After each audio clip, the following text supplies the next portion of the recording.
She's in LaGrange, but in Springfield now, because we're on TV. Yes. Good morning, Morning. everyone. Morning. Welcome back. We are happy to have authors Becky Spratford and Grady Hendrix, who you might recognize from yesterday on Unscripted. I do. I know you do. I hear he's a regular. I'm here all the time. I'm going to put a nameplate on this end of the couch. There you go. Hey, it is spooky season, and we're talking about the book, Why I Love Horror. So, because this is kind of a labor of love for both of you, who would like to go first and kind of explain what it is? This is Becky's book, man. She's running the show.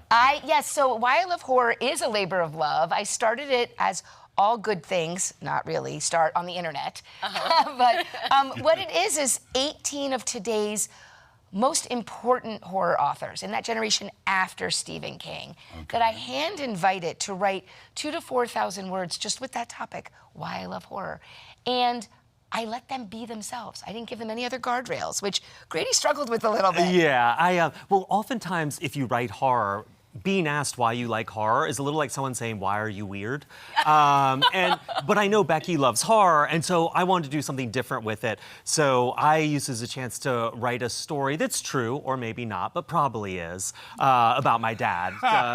But yeah, because I think everyone, when you're growing up, you feel like something's going on with your parents you don't understand. And if you're a boy, it's your dad. Maybe it's work, maybe it's a job, but they leave the house, they do stuff, they come back, and my dad was a doctor, and he'd come back with blood on him and stuff. And it was, as a kid, you're always trying to figure out what's happening here. So I realized that sort of mystery of where your parents go and what they do and what exactly it is was why I started thinking this way. You started telling stories early, at least to yourself. Oh, yeah. But I think everyone does. That's how you make sense of the world, right? Like, oh, these people hate me because of this. These people want to hang out with me because I got the best toys. Like, you figure this, the world's all stories. Yeah. That's how it makes sense. And then with the book, like, Grady's came in, but Grady was not the only one this happened to, but he was the most vocal. He struggled with the question. Sure. Because although we get asked it all the time, it's hard to figure out what to say. And I know at first he was like, well, maybe I'm going to be Becky. I'm going to write about these horror movies that meant a lot to me, or I'm going to write about these stories that meant a lot to me. But then he was like, no,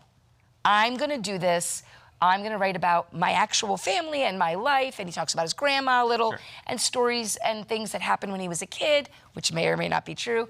It is one of my favorite essays in the book, and I'm not just saying that because he's here. I will pay you later. And I did put it in the middle of the book because it really is a great example of somebody people know from their books really sharing a piece of how they got to where they are. This is an unusual collection. I mean, usually when you think of a collection of horror, you're thinking, here's a short story, here's a short story.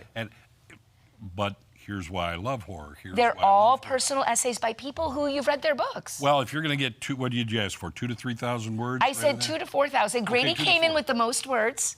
You know, but it wasn't being paid by the word, so she got me cheap. There you go. There you go. But I mean, that's an unusual thing because it's like usually, why do you like horror? Well, it scares me. I'm thrilled. That's not 2,000 to 4,000 words. Right. So you had to dig for something. You have to dig, yeah. You got to dig. And you know, it's funny, when you ask someone why they like romance, well, I mean, who doesn't, right? Exactly. When you ask someone why they like horror, suddenly people get nervous. But I got to say, if you like horror, you like being scared. And everyone likes to be scared. Everyone likes a roller coaster. You're scared when you go to a new place. You're scared on a first date. We call it nervous. We call it all these different words, but really, you're scared. Being scared means you're doing something new. And that's, I think, the role of horror in writing. And you see it exploding in bookstores. Romance and horror are the big things these days. People want new things. But also, fight or flight. Yes, That's exactly. But also, romance and horror are actually emotions you can feel. So, you know, you might read a story about a mystery and you're getting your brain working to try to solve it. But romance and horror are genres of the emotion. And the authors have to make you feel real things. And that's hard to do as a writer. And we know this because we get it all the time from people. They think those are lower, right? But I think it's a lot harder to write a story that connects with people with an instinct. Fear is built into us as animals. This is not something you can fake. So I think it's a huge testament to these authors. And I wanted to let them showcase how they got to those places so that they could write these stories. And because I'm a librarian, I like to say librarianed it up and introduced each author. So I tell you a little bit about them if you don't know them.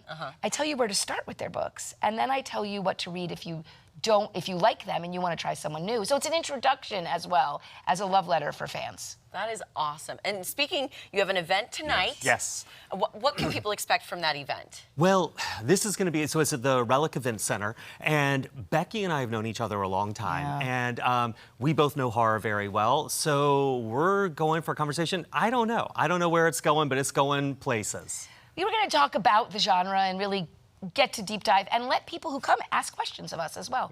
Yeah. And, you know, one of the things I've seen sort of being on book tour, I go to independent bookstores all the time. Becky works in libraries with bookstores.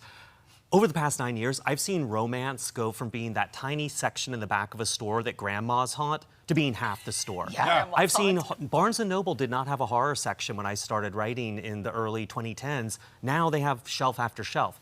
These genres have really exploded. And so that's sort of one of the things we're talking about tonight is why? What's going on? There are horror-only bookstores now, too. There's one in Brooklyn that I've appeared at, the Twisted Spine. And romance-only bookstores are popping up everywhere. Did you answer your own question in the book? I have an essay called Why Ask Why, because what I do as a reader's advisor is ask people why they like to read what they like to read. I just happen to be a horror expert, but I do it for every genre. So I kind of introduce the rest of the world into what we do at libraries to help you match books with readers. Yeah. However, I have appeared on many podcasts where they've made me answer that question. There you go. Okay. So that's tonight. Do people have to buy tickets ahead of time? Is it a free event? It is free, but they do need to register because there are some space constraints. Okay. So they go to the Springfield Greene County Library website and just register. There is still some room, but they would appreciate it if people registered in advance. That's 6:30 tonight. 6:30. And if we get too many people, we'll do laps. There you go. Yeah, we'll do standing room, but it would help if you registered. Yes. Yeah, it's easier to sit down. Yeah.